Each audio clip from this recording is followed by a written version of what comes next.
Hi hello నమస్తే welcome to KTV Telugu. ప్రస్తుతం మనం గాంధీ భవన్లో ఉన్నాం. ఇక్కడైతే నేతలు చాలా కోలాహలంగా ఉన్నటువంటి దృశ్యాలు మనం చూస్తాం. మొన్న ఏదైతే మొదలుపెట్టారో ప్రజాపాలనకు సంబంధించి కూడా అసలు ఇప్పటివరకు ఎలా ఉంది, ప్రజల స్పందన ఎలా ఉన్నది, అసలు ఎంతవరకు ఆదరిస్తున్నారు, అదేవిధంగా ఎన్ని అప్లికేషన్లు వచ్చాయి అనేది ఒకసారి జిల్లాల వారీగా ఏమైనా సమాచారం ఉందా, అసలు ఎలా ఉంది అనేది మనం ఒకసారి మనతో పాటు రాష్ట్ర అధ్యక్షుడు శివసేన రెడ్డి గారు ఉన్నారు. ఒకసారి అడిగి తెలుసుకునే ప్రయత్నం చేద్దాం. ఎలా ఉంది ప్రజాపాలన? ఎక్కడ చూసినా ప్రజలు ఆల్రెడీ టీఆర్ఎస్ ప్రభుత్వంలో ప్రతి దాంట్లో కొరత ఉండడం వల్ల ఈరోజు ఎక్కడ పోయినా కూడా దాదాపు ప్రతిరోజు 7 నుంచి 8 లక్షల మంది ప్రజలు స్వచ్ఛందంగా వచ్చి వాళ్ళ సమస్యలను వాటిని చెప్పుకోవడం జరిగింది. ఖచ్చితంగా ఈ 6 పథకాల గ్యారంటీల మీద ప్రజలకు పూర్తి విశ్వాసం ఉంది. ఖచ్చితంగా కాంగ్రెస్ పార్టీ రాబోయే 3 నెలల్లో ప్రజలకందరికీ ఈ 6 పథకాలు ఖచ్చితంగా ఇస్తుందన్న నమ్మకం ప్రజలకు ఉన్నది. టీఆర్ఎస్ బీజేపీ నాయకులు కొందరు తప్పుడు ప్రచారాలు చేసి తప్పుడు ఆరోపణలు చేసినా ప్రజలెవరు నమ్మే పరిస్థితుల్లో లేరు.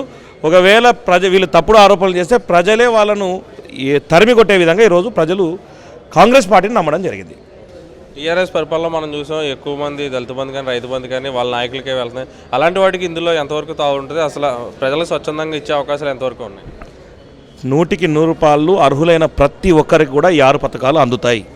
టీఆర్ఎస్ ప్రభుత్వంలో ప్రజల దళిత బంధు కానీ బీసీ బంధువులు కానీ కేవలం వాళ్ళ బంధువులకు ఇచ్చుకున్నారే కానీ ఎక్కడ కూడా ప్రజలకు కానీ ఏదైతే లబ్ధిదారు ఉన్నారో వాళ్ళకి ఎవరికి చేరలే.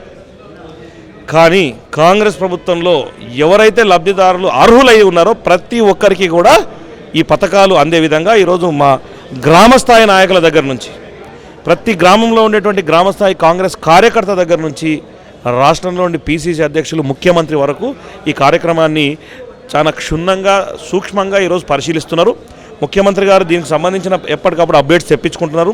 మంత్రులందరూ అదే కార్యక్రమంలో ఉన్నారు. ఎమ్మెల్యేలందరూ ఆ కార్యక్రమంలో నిమగ్నమై ఉన్నారు. ప్రజలకు 24 గంటలు అందుబాటులో ఉండే విధంగా 6 పథకాలను చేర్చే విధంగా ఈరోజు కాంగ్రెస్ పార్టీ ఈరోజు ముందుకు పోతా ఉంది. ఆధార్కి సంబంధించి కూడా చాలామంది ప్రజలు గందరగోళంలో ఉన్నారు. అంటే పేర్లు తప్పు కానీ లేదంటే ఇంటి పేర్లు తప్పులు కానీ ఏమన్నా సవరించి ఇచ్చే ఫలితం ఏమన్నా వాళ్ళకి ఏమన్నా కనిపించేలా ఉంది? గత ప్రభుత్వంలో చేసిన తప్పిదాలన్నింటినీ ఈ ఆధార్ కార్డులలో చేసినటువంటి తప్పిదాలు కూడా అదే విధంగానే ఉన్నాయి. ఖచ్చితంగా ఇక్కడ సంబంధించినటువంటి ఎక్కడైతే చిన్న చిన్న పొరపాట్లున్నాయో వాటన్నింటినీ సరిదిద్దుకొని తర్వాత ఖచ్చితంగా వాళ్ళందరికీ ఆ సంక్షేమ పథకాలు అందే విధంగా ఈ 6వ తారీఖు వరకు మేము అధికారికంగా ఇచ్చినాం. 6వ తారీఖు అయిన తర్వాత మాకు రాదేమని చాలామంది భయపడుతున్నారు. అటువంటిది ఇక్కడ భయపడాల్సిన అవసరం లేదు. 6వ తారీఖు తర్వాత కూడా మళ్ళీ ఎగ్జామ్షన్ పీరియడ్ ఉంటుంది. ఖచ్చితంగా ముఖ్యమంత్రి గారు దాని గురించి సమీక్షిస్తున్నారు. కలెక్టర్లతో కానీ మంత్రులతో కానీ దాని గురించి ఎమ్మెల్యేలతో కానీ ఎప్పటికప్పుడు సమీక్షిస్తున్నారు. ఖచ్చితంగా వారందరికీ కూడా ప్రజలందరికీ అర్హులైన ప్రతి ఒక్కరికి 6 పథకాలు అందే విధంగా కాంగ్రెస్ పార్టీ నిర్ణయం తీసుకోబోతుంది.